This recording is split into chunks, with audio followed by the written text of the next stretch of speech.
Hello and welcome back to the Odds Now YouTube channel for the latest edition of the EFL Betting Show, where myself, Matt Hill, and my wise EFL colleague Gab Sutton look to unearth some gems in the betting market ahead of another busy weekend of action across the Championship, League One and League Two. I'm glad to say that in recent weeks we've been banging in the winners. We were both in profit last week, and for the first time ever, we landed on the same nap, albeit in slightly different ways. We both really fancied Cambridge to get the better of Crawley. They duly delivered with a 2-0 victory. So that just shows when the stars align. Me and Gab agree, you need to take notice. I'm sad to say we don't have any correlating selections this week, so we can't put that theory to the test again. But what we do have on that note is 6 different matches to discuss. Before we do so, Gab, how are you, sir? How's your week been? I'm very well, thank you. Yeah, looking forward to getting into a chat about the EFL matches this weekend. Yeah, and without any further ado, we'll dive straight into that then. So I will happily open things up myself this weekend. I'm starting in the Championship. I've got one from each division, actually, as is Gab, so a nice even balance to the show. I'm going to start with an anytime goal scorer selection. I'm going for Finn Azaz, the Middlesbrough schemer creator, to continue his good run of form against Swansea here. He's 3-1 to get on the score sheet anytime, and I feel like that represents a good bit of value for a player who I rate really, really highly, but has had a little bit of a difficult season, I think it's fair to say, in and out. Probably the best way of summarising it. Had a slow start to things at Borough this season, I would say, as a very talented player, likes to operate in between the lines of midfield and attack, a very creative player. But yeah, had a little bit of a difficult start. Then he really got rolling, didn't he, around October, late October. Had a great run of form where I think he managed 6 goals, 5 assists in a 7-game streak. And I think that actually led to him being made Player of the Month for the Championship in November, I seem to recall. Since then, it's been a little bit more difficult for him again, and he actually had some time out of the team recently during Borough's disastrous 5-game losing streak, where it looked like it had derailed their season, to be honest, and I was really starting to fret about them. However, they've bounced back in good style, haven't they? The last couple of matches, 2 consecutive wins now to give renewed hope for Middlesbrough fans. A 3-1 win at Stoke, and then a precious 1-0 win over Derby last time out. And Azaz actually got himself on the score sheet in both of those games. And I found Michael Carrick's comments really interesting after the Derby game. He was asked why Azaz had maybe struggled in previous times before the last couple of games. And he said that he'd given him a bit of time out of the team because he actually felt like he needed a rest. And he also touched on this theory of how he's been subjected to heavy man marking in recent months as teams and players have become more aware of the dangers that he possesses. And Azaz has actually been operating a little bit more out on the left flank at times recently, a little bit of a change of position. And I think that seems to have done wonders for him, just having that little bit more freedom and a little bit more influence on the game. And I think he's a really dangerous player, and he's somebody that is stepping up to the plate and producing the goods for a Middlesbrough side who have looked a little bit toothless compared to their early season standards in recent months. And I think that is largely due to the obvious departure of Emmanuel Latellaf, who was one of the best marksmen in the Championship for my money, and a tough one to replace. They have got Tommy Conway, who's also stepping up to the plate with goals at the moment. But when I compare the 2 prices for the anytime goal scorer, Azaz at 3-1 was my preference over Conway, who was just north of 2-1. There's also an element of the opposition factored into this as well. Swansea, I think they've had a disappointing season. Obviously, that's to part ways with Luke Williams very recently. They got a great win over Blackburn in the first game post-Williams, a 3-0 victory where, I think a lot of us fancied Blackburn might be able to give them problems there and to their credit, put on a good performance. But they followed that up with a 0-0 in midweek against Preston. Now, on the face of it, that is a great result. But when I actually watched the match highlights, I'm not sure how that game finished 0-0. Both teams had great chances. And I was actually pretty worried at how much Preston were able to sort of get in behind this Swansea defence. Lawrence Vigouroux, who had an excellent game, a couple of times coming off his line to thwart like one-on-one opportunities with some really good interceptions. But also Osmajic, who is normally so ruthless for Preston, he had a couple of horrendous misses in that game. So I do think that Middlesbrough have the tools to get in behind this disjointed Swans back line. And all this points me towards Azaz, who, as I say, is 3-1 anytime with Bet365. He's closer to 2-1 with a lot of other bookmakers. And I just think that extra smidgen of value for a player who, as I say, has been quite streaky in previous points of his career, and he's very much a confidence-based player, I think. I could easily see him extending his goal-scoring run to 3 straight matches here. So I'm going in with a little bit of a big price to start, but that's the way I'm going to play that one, Gab. I don't know if you've got any thoughts on Middlesbrough generally. Is it too early to call it a revival? Well, it's back-to-back wins, and I think that coupled with maybe drop points from other teams in the playoff scramble means that that certainly boosted their chances. So there's certainly some excitement there to be drawn from Middlesbrough point of view. I think the thing that stands out to me about Finn Azaz is just the technique that he gets on some of his shots. You saw his goal last weekend, just a phenomenal effort from outside the box. So he's lethal in those kind of areas, and it's hardly surprising that he's in double figures in both goals and assists this season. So Finn Azaz, I can see why you've gone for that price at 3-1, and you've gone bold, Matt, to start the show. Not like me with my double chance. Well, my confidence is flowing through my veins at the minute, to be honest. I've had a good few weeks after a barren spell, it must be said. But I think when you have a few winners, you do look a little bit bolder, don't you? And maybe that'll be to my detriment. I haven't had a blank week for a while. Let's hope it's not going to be this week. Staying in the Championship for yourself, Gab, and a tried and trusted method for many punters this season is backing Burnley to win with clean sheets. Now, their goal was finally breached in cup action in quite spectacular style by Preston, who got a 3-0 win over their Lancashire rivals. But actually, I don't think it was James Trafford in goal, so maybe we should have expected that from Burnley. The irresistible force that is James Trafford in between the sticks this season. They're taking on a Luton side who are scrambling for their lives, aren't they, at the wrong end of the Championship, to the surprise of many of us this season, I think. Burnley, obvious favourites here. You're going to go with that trusted method, back them win 0 here against Luton. You're getting 7-5 about that. Talk us through it, Gab. I think it's a huge price, Matt. I really do, because you look at it, Burnley have conceded just 10 goals all season in 35 league games, which is just 25 clean sheets already, and still a quarter of a season to play is just absolutely phenomenal, isn't it? So again, that's pretty much the basis for my argument, really, and the fact that Luton Town have struggled for confidence sometimes in front of goal. They're having a really difficult season. Even that 2-0 victory over Portsmouth, which has given them, a glimmer of hope of staying up. That was the reason they weren't 7 or 8 points adrift. They're 5 points adrift still. And I think that just with the defensive consistency that Burnley have demonstrated this season, 12 straight clean sheets for James Trafford up until midweek, where he conceded 1 to Cardiff, is just phenomenal. It's not just Trafford either, albeit he's a phenomenal shot stopper. It's Maxime Stev and CJ Egan-Riley at the back, 2 extremely talented defenders. Right back Connor Roberts is very reliable, just signed a new contract today. In midfield, you got Josh Cullen, who covers every blade of grass across, in front of the defence. So I think it's even a player like Josh Brownhill, Gab. I know he's an attacking threat, but he works so hard as well, doesn't he? It's a very industrious side. Absolutely, yeah. It's very industrious side, yeah. And they've also got a sprinkling of quality in Marcus Edwards, who's coming in January and made a real difference. Yeah, absolutely. You can see what he could offer in that 4-0 win over Sheffield Wednesday a couple of weeks ago. So yeah, very confident in Burnley. I think the 7-5. I was almost expecting that to be about evens the win to 0 price. So to get it at 7-5, I think is huge. Yeah, just to touch on Luton before we move on, it's so surprising that they're struggling for goals when you think of the way their forwards performed in the Premier League last season as well. Like, Adebayo and Morris, and they didn't look like they were going to struggle for goals this season coming into it. But yeah, we won't go into depth with what's gone wrong, but it must have surprised you just how much they've struggled in front of goal. Yeah, definitely.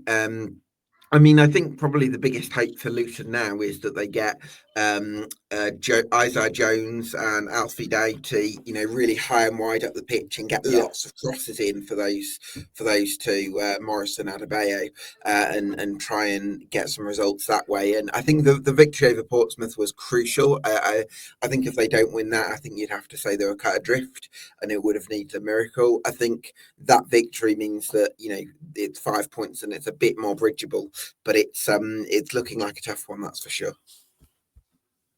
Yeah, and it's like you say, that victory was desperately needed, wasn't it? There's for the first time in a long time, there's a bit of a buffer there, isn't there now with the 3? And you know, while you wouldn't be banking on Cardiff Stoke to pick up loads of results, you don't want that gap getting any bigger, or it does start to feel like it's almost insurmountable, doesn't it, at the bottom for those bottom 3? But yeah, big important weeks coming up for all those concerned at the bottom of their respective divisions, I think.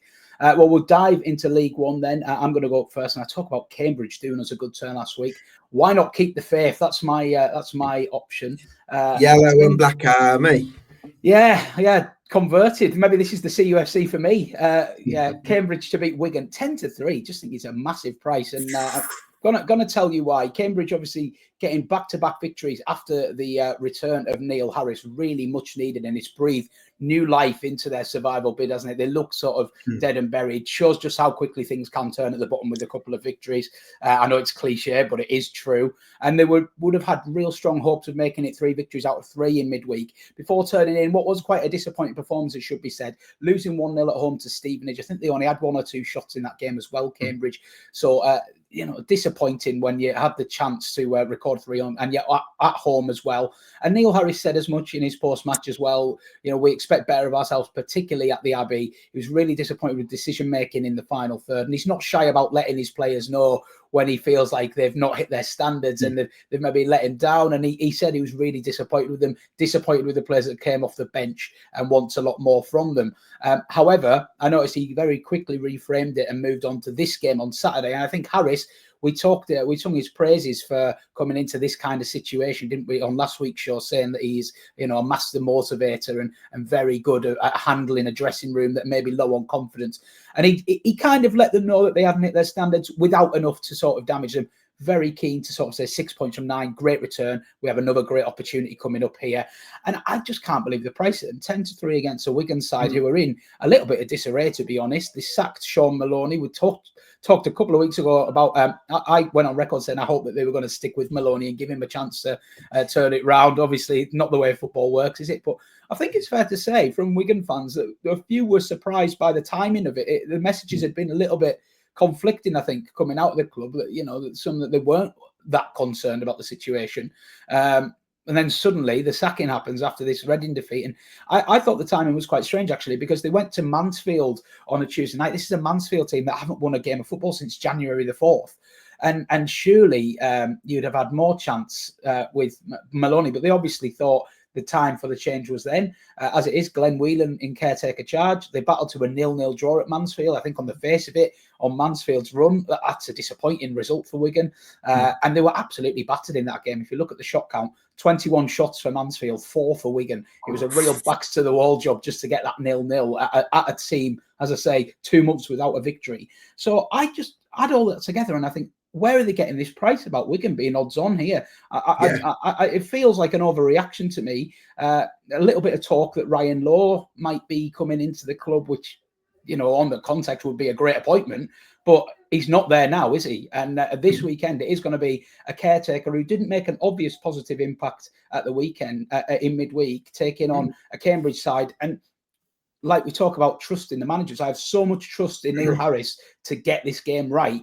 I don't have trust in Wigan to necessarily get this game right. I think you look at that ultimately they are the worst attacking team in League One, 31 goals from 34 games. Combine that with the defensive improvement we've seen from Cambridge, 1 goal conceded in 3 since Harris came in. I think the platform is there for Cambridge to keep this game really tight and maybe nick it 1-0 and just get a precious 3 points. And that is kind of how I see it going. But there's no need to get fancy with the under this amount of goals or adding on another leg. You know, 10-3 on its own, it's big enough, isn't it, to just take a chance on Neil Harris rejuvenating his squad and getting another precious 3 points on the board. And that's where my faith is going to be maintained with Cambridge this weekend. I completely agree. And I look at Harris and Bonner and I think they're impact appointments. Bonner more for the, you know, vibes around the club kind of thing, and getting Harris the fans on side. Yeah, exactly. Whereas Harris, you know, certainly for the first team. Whereas I don't really see that with Glenn Whelan as an interim, you know, as a caretaker. I think, you know, could be wrong here, but it doesn't seem like lots of Wigan fans were calling for Maloney to go. So in terms of how the decision to part company is going to be received. I'm not sure it's like hugely positive. Like there might have been some people who would have wanted change, but not like I Yeah, don't know. I think mixed is fair from what I saw. Mixed, yeah, mixed. And so I don't really see Wigan having like a massive honeymoon period under the caretaker, and certainly the performance of Mansfield, like you say, didn't sort of doesn't suggest that. Whereas I think Cambridge, from what they've shown, 2 wins in 3 under Harris. Yeah, I think 10-3 is just a huge price, isn't it? I think we'd associate Harris teams with having good bounce back ability as well, wouldn't we? You know, like they've been able to dust themselves down after a poor performance and kind of get on with the job. Yeah, well, you know what I'm going to say, Matt. I'm wondering what the double chance price for this is. I knew you were going to say that. Yeah, terrible. Well, I can without having to look, I could tell you because I considered it myself. It's 5-6 double chance. 5-6, okay, so just shy of evens, and you know I could certainly make a case for that as well. But I just I'll say my confidence is high. I feel a little bit speculative, and I like all the reasons laid out, really, I can see Cambridge just laying a really solid foundation. I don't have much faith in Wigan to breach them. I could see a clean sheet here for Cambridge. That might be another way of playing the game if you wanted to back the Cambridge clean sheet. But yeah, many different ways to skin a cat, isn't there, as I always say. And that's the way I'm going. I'm going for the straight away win here. Talking of clean sheets, Gab, your selection in League One, all bases around a clean sheet. Leyton Orient, it felt like we were so pro Leyton Orient for much of this season.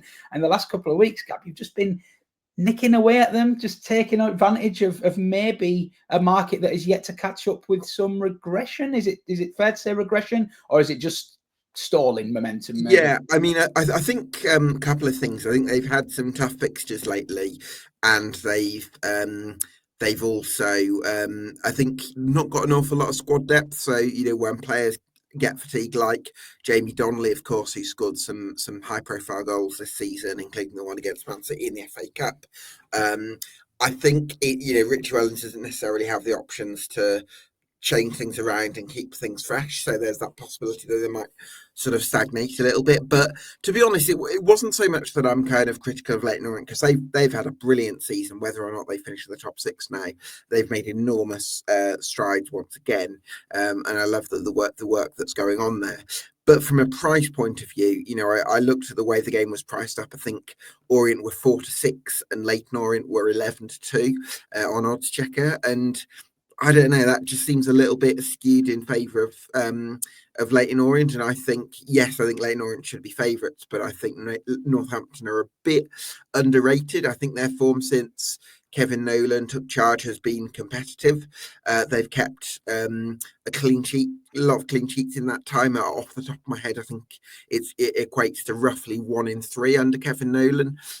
He follows a manager in John Brady who was had outstanding sort of out of possession principles. In fact, I think Richie Wellens, in terms of in management circles, was very praising of John Brady's work in terms of the out of possession stuff. And I think Kevin Nolan's kind of picked up that template and continued it on. So yeah, I feel like for the 4-1 for a Northampton clean sheet, I think for most games, unless Northampton are playing so one of the best teams in the league, and even they did manage to keep a clean sheet at Wickham, actually. But generally, I would say Northampton's chance of keeping a clean sheet in any given game in League One is probably higher than 20%, and that's the implied probability of that 4-1 as they travel to a Leyton Orient side that have lost their last 4. Yeah, find it very hard to argue with that as well. I totally echo what you said about Kevin Nolan as well. I do think that he's got some fantastic experience, hasn't he, Kevin Nolan, within the game? Brilliant playing career, but then good stints under really, really experienced managers at the top level, working with, the likes of David Moyes, Sam Allardyce.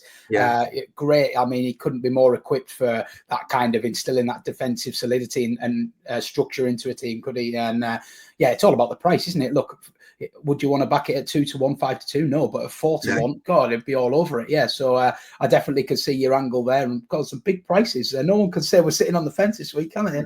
Not beating around the bush. I can tell you, I haven't got a single odds on shot on this week's show. So we'll continue then into League Two. One selection each here. I'm going to regret doing this. I know it. I don't even want to press the button to bring the banner up on the screen. I'm already thinking, why did I do this? Anyway, Carlisle to beat Harrogate 2-1. This is I generally, as you know, go out of my way to avoid betting on my own team. I generally don't think it goes well. But for the first time this season, I'm going to recommend a wager on Carlisle United to win a game of football, which is quite frankly outrageous. But they go to Harrogate, as you can see, for a humongous clash at the bottom end of League Two. And they head there on a 4-game unbeaten streak. A plucky comeback 1-1 draw in midweek with league leaders Walsall. That was on Tuesday night. And that followed up a precious 1-0 win at Barrow on the previous Thursday.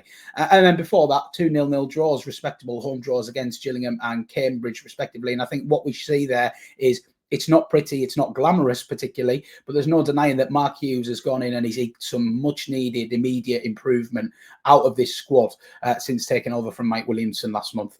What had started to feel like a bit of a helpless situation just 2 or 3 weeks ago suddenly feels very retrievable for Carlisle. And I think perhaps most importantly, Hughes has instantly got that connection with the fan base.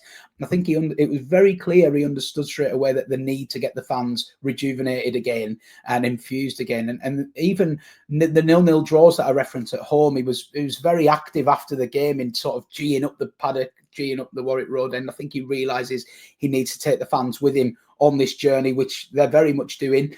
Certainly helped by that win at Barrow, which is a good way to win over the supporters, no doubt. But yeah, the performance at Walsall was another string to the bow for me against Walsall. To go 1-0 down, and I'll be honest, they were really under the cosh for the first 15 minutes, and it looked like it could be a cricket score at one point. But they hung in there really doggedly, got a goal back, and from 1-1 onwards, both teams had chances to win. It was a really even game. Carlisle grew into the contest, showed some of the undoubted quality that does lurk in this squad, even if they haven't shown it this season. And yeah, I think there are plenty of reasons for optimism here. Now, if you look at Carlisle's remaining fixtures, there are some big games against teams at the bottom around them, and this is one of them. Harrogate come into this game 10 points ahead of Carlisle, but they have played a game more. So if they were to lose this fixture, suddenly the basement team are very much within reach of them. So while I do think Harrogate only probably need 2 or 3 more wins to sort of secure their safety again this year, they're not out of the woods yet. And this is a big, big game for them. And it goes without saying with Carlisle, not to blow trumpets here, they will be taking a sold-out away allocation. They will travel in numbers. It may well feel like a home game for Carlisle at times with the amount of fans travelling. They've got a bit of a hoodoo at Harrogate. They've never won there in a Football League match. Harrogate have been a bit of a bogey side, but I do think that this could end this weekend. And it's not just my bullishness about Carlisle's improvement, but Harrogate are actually enduring a little bit of a crisis themselves. I was listening to Simon Weaver's interview yesterday, and he said that the squad has been absolutely struck down by illness this week. They only had 7 first-team players train yesterday, and they've got 2 further players training alone because they've been in bed bound all week before that with a sickness and a flu bug. So from the sounds of reading between the lines with Weaver, he said, we'll do our best to field a team that can be competitive. So I do wonder just how weak this team is going to be on Saturday, and whether it is, if it is a strong team, how many of them are playing through flu, illness, and whether that will have an impact on this fixture. And I think all told, 2-1 about Carlisle. You could probably make a case of backing Carlisle here without that information. But when I found out that Harrogate are potentially missing several first-team players through illness as well, it only kind of strengthened my case. And as I say, I don't like doing it. I don't like putting my own team up. But I think when all of those circumstances are added together, 2-1 does feel worth chancing here for Carlisle at Harrogate. Yeah, I think clean sheets has been a common theme for us on this podcast so far, Matt, and I wanted to offer you an alternative bet on similar lines. The Carlisle clean sheet for this weekend is as big as 21-10, and if I look at Harrogate's 11 from the side that got a good 0-0 draw at Port Vale, that was a great result for them. In attack, they've got Hill, attacking midfielder. I've not really heard of him, so I don't know how good he is. No. Tom Curtins, who I think's come up from the non-league scene. Matty Daly, who's I think struggled for fitness and form this season in terms of the matchday squad, and Solomon, who I think they got on loan, but again, I mean, he only came on in the 87th minute. Yeah. So in terms of attacking options, in terms of players, whether that's an out-and-out striker or whether that's a wide man. Well, I would think of Muldoon as a dangerous player for them, but he's unavailable. And he's not really done it to the levels you would like to see. I mean, in previous years gone by, they've had the likes of Jack Diamond, Luke Armstrong. They've had exciting attacking players, haven't they? But I don't really see that for me.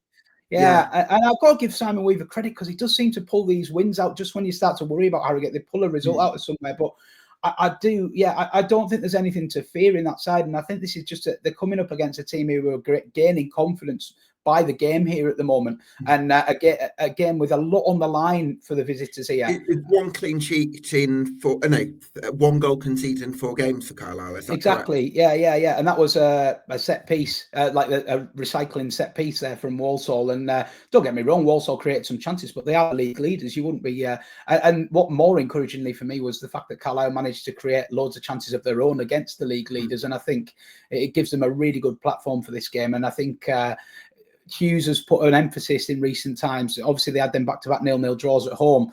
And as much as people were trying to take the positives out of that, he kind of said, well, draws aren't going to be enough for us to move up the league here. We need wins. And I think the handbrake has come up a little bit. And the fact that we're still going for it end-to-end in the last minute against Walsall probably tells you that Hughes is ready to roll the dice here in order of getting 3 points. And that makes the 2-1 really attractive for me. And I hope I'm not speaking with heart over head here. And hopefully people will see the logic behind it.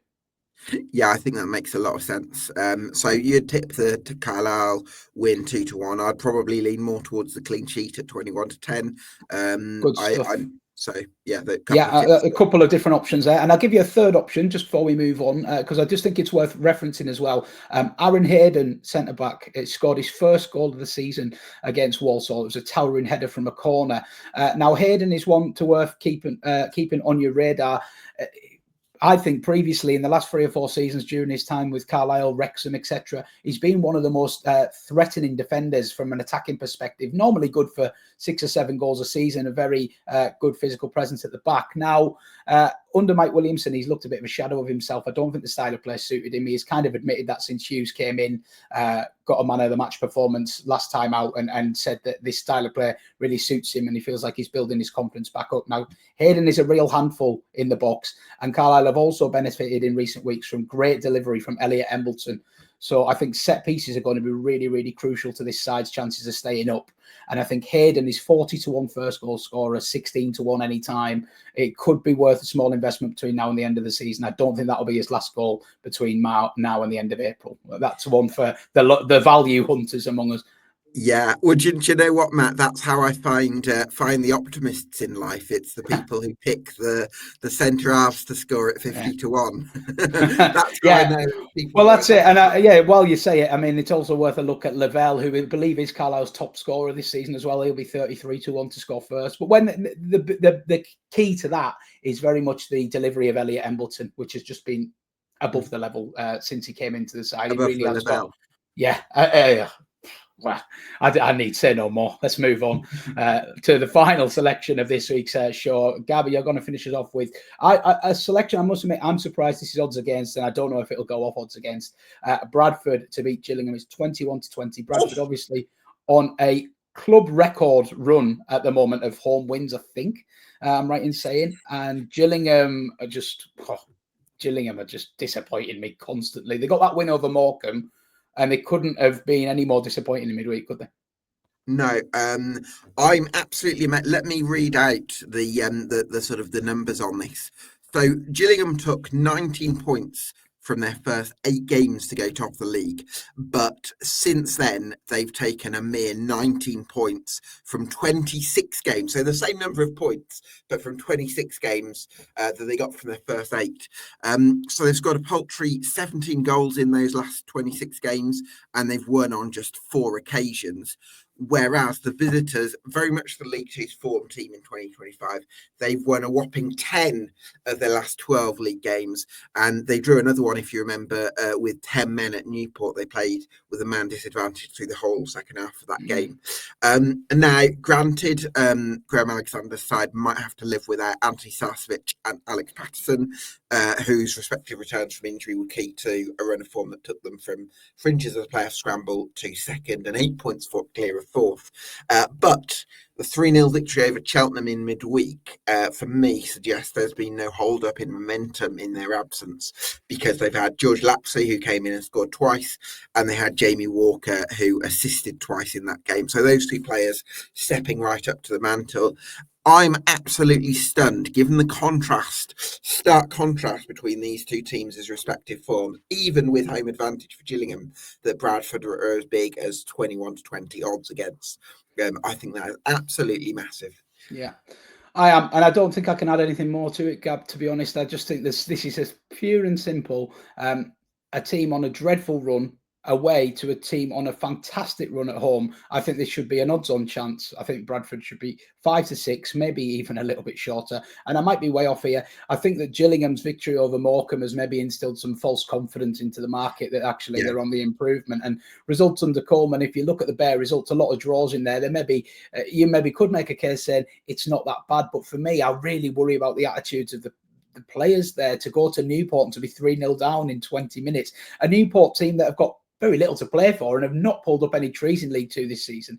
That's really, really disappointing from a Gillingham perspective that they couldn't build on that win at Morecambe, which, by the way, they got very late on against Morecambe. And Morecambe would have been gutted to lose that game because they were hanging on quite comfortably until the goal eventually came. And Gillingham kind of celebrated that Morecambe game. I watched the celebration at full time. It was like they won the league. It was like that was their season all in that one game, getting that win and snapping that run and stuff. And obviously came the back relief, I suppose. Yeah, back down to earth with a bump at Newport. And I don't think it's going to get any better for them in West Yorkshire this weekend. I think that's a really good selection. And I think we've got some good selections this week. It's in Kent, actually, just to...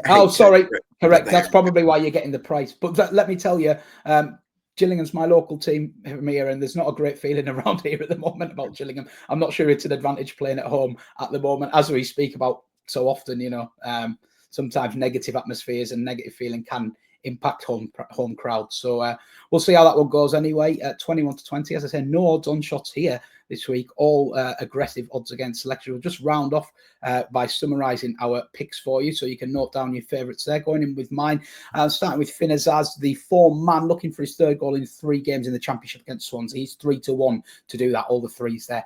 That's with Bet365. Cambridge to beat Wigan. They served us well last week. Can they do it again? A massive 10 to 3 against the managerless Latics with Unibet. And Carlisle, I'm picking my own team, but I think I've hopefully given enough reason for you to let me off with that one. 2 to 1 at AK Bets. I think they might go off a bit shorter than that, judging by the way the market's moving. My nap there, I don't want to totally jinx Carlisle, but I do think this 2 to 1. If Harrogate have got an illness in the camp, it would strengthen my feeling further towards that price. I agree. Yeah, I hope I'm right there. But they're quite aggressive picks this week. So if one of them win, we won't be losing money, will we? Gab, of your picks, we've got Burnley to win 2-0 versus Luton at 7 to 5. The Northampton clean sheet at a massive 4 to 1. And Bradford to beat Gillingham 21 to 20. What would your nap be out of those 3? I think I would have to go for Burnley win 0 against Luton at 7 to 5. I think that's huge. But a couple of big ones in there. Yeah. Good cases made for all. Well, I hope you enjoyed this week's EFL Betting Show. Let us know what you're backing in the comments. And I'd love to hear from you. If you enjoyed the video, please do give it a thumb up. And if you're still watching at this point, you might as well subscribe. It only takes a second. And now we appreciate you having on board on the channel. I hope you have a successful punting weekend. Myself and Gab will be back again next Friday to do it all over again and hopefully revel in all the winners we put up on this week's show. But thanks for watching, and we'll see you again very soon here on Odds Now.